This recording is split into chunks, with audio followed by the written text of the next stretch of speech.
বন্ধুরা, এই যে আজকে মুড়ি ঘন্ট রান্না করব। তার মূল উপকরণ হলো এই যে মাছের মাথাটা ভেজে তুলে রাখছি, সঙ্গে মুগ ডাল ভেজে ধুয়ে রাখছি, এই যে সব রকম মশলাপাতি, আদা রসুন বাটা, পেঁয়াজ বাটা।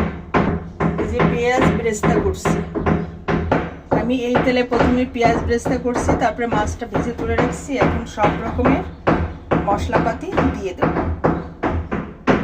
এই দেখুন, তেজপাতা, শুকনো মরিচ, এটা ফোড়ন দিয়েই, আর এখানে লং, এলাচ, দারচিনি এবং ওইটারে বলে গোলমরিচ। তেজপাতা,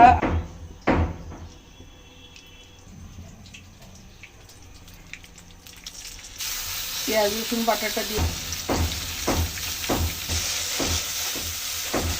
এখানে সব ধরনের উপকরণ দিয়ে দিলাম। এটাকে একটু কষাই করে নেব।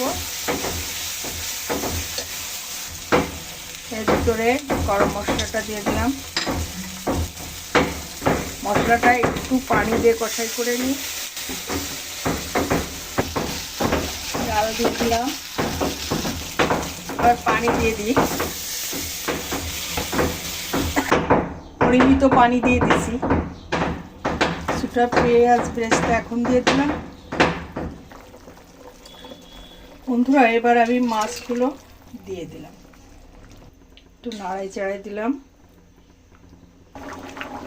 1 চামচ, ছোট চামচের 1 চামচ হবে কেটে দিয়ে দিলাম। পরিমিত পানি টেনে গেলে নামাই নেব। একটু চিনি দিয়ে দিচ্ছি। বন্ধুরা, নাড়াচাড়া করে দিলাম। এক ফালি কাঁচামরিচ দিয়ে দিলাম। বন্ধুরা, রান্নাটা হয়ে আসছে।